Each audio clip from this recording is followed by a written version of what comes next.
Hey guys, it's Ellie from TeensVsCancer here today, and I want to talk to you guys about dealing with your cancer diagnosis. I know that I took my cancer diagnosis very badly because it was a complete shock. Even though I had this growing lump inside of me, the last thing that I expected was cancer because I was a teenager. Teenagers don't get cancer, right?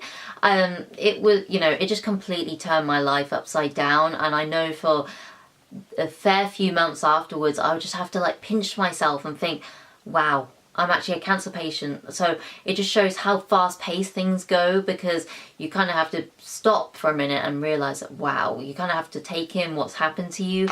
And it is really difficult because it is an emotional roller coaster and it is completely overwhelming, and it's really hard to deal with because it's all about the unknown. When I was diagnosed, that's what scared me the most, the unpredictability. I didn't know if I was going to be alive in 6 months' time, so it was really difficult to deal with, but I got through it. So I want to give you guys some tips and advice for how to cope with your cancer diagnosis. My first and most important piece of advice is to have acceptance.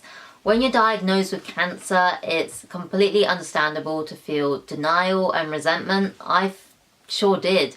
It was really hard because I felt angry at cancer for coming into my life, and it was really hard. So it is understandable to feel angry at cancer, and it's totally justified, but you need to accept that it has happened in order to move forward. Because if you feel angry and resentment at cancer, then all you're going to do is just hold yourself back. Whereas if you start accepting that cancer has happened, this come into my life, I need to stay strong, I need to fight, then you will move forward. And that's the most important thing when you've been diagnosed with cancer. You don't want to dwell on it too much. You need to move forward. You need to keep on fighting. You need to just keep on moving, basically.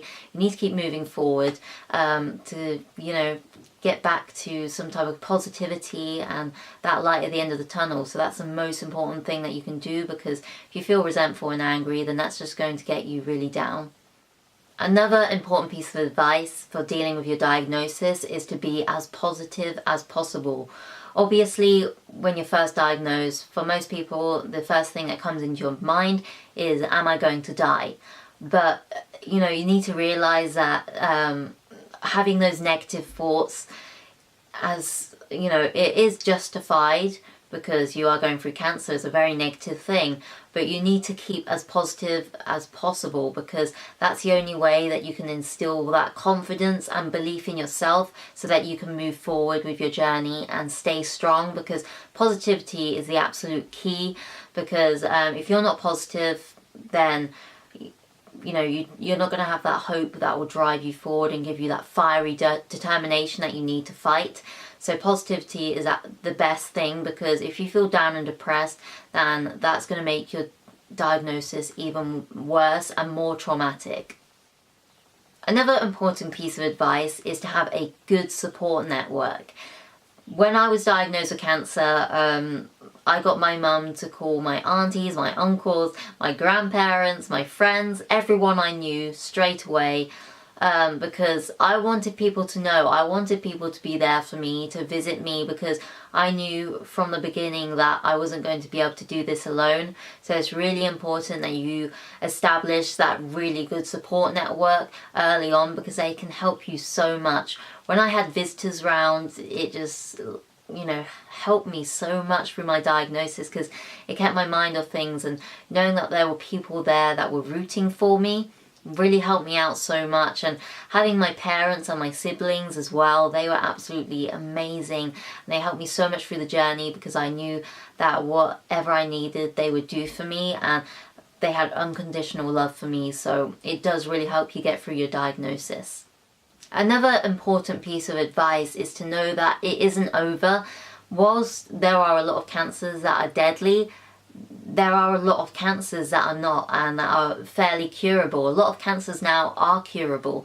So don't think that it's over, because it's not. Just take a look at me. I was told I had 20% chance of making it to the 5-year survival rate. Whilst the odds are still against me because I'm only a year and a half in remission, I'm cancer free, I'm doing well, I'm really healthy. So, you know, just take a look at me and so many others as hope, because hope is the biggest thing that will drive you through. If you just think that you're going to die from diagnosis, then, you know, you're going to lose that hope, and you're going to lose that determination and that will to fight. So you need to stay strong, keep positive, and know that just because you've got cancer, it isn't over. My last piece of advice is that it does get better. Obviously, not everyone responds well to the treatment, not everyone survives, but you know, I found for me personally the diagnosis was the hardest part, because it was the most traumatic part, just being diagnosed and having all the different tests and having the official diagnosis. It was really difficult to deal with. So, you know, it will get better. You will get used to this new normality, and you will start seizing the day more and living life to the fullest. So yeah, just that's also another piece of advice that I'd like to give you. Live life to the fullest, because you never know what's around the corner. So try not to be down and depressed. I know that's easier said than done, but try and keep positive, keep looking forward, and always have hope. I hope this video helped you. For more information and advice, go to the TeensVsCancer website. The link is below. Remember that you are stronger than cancer.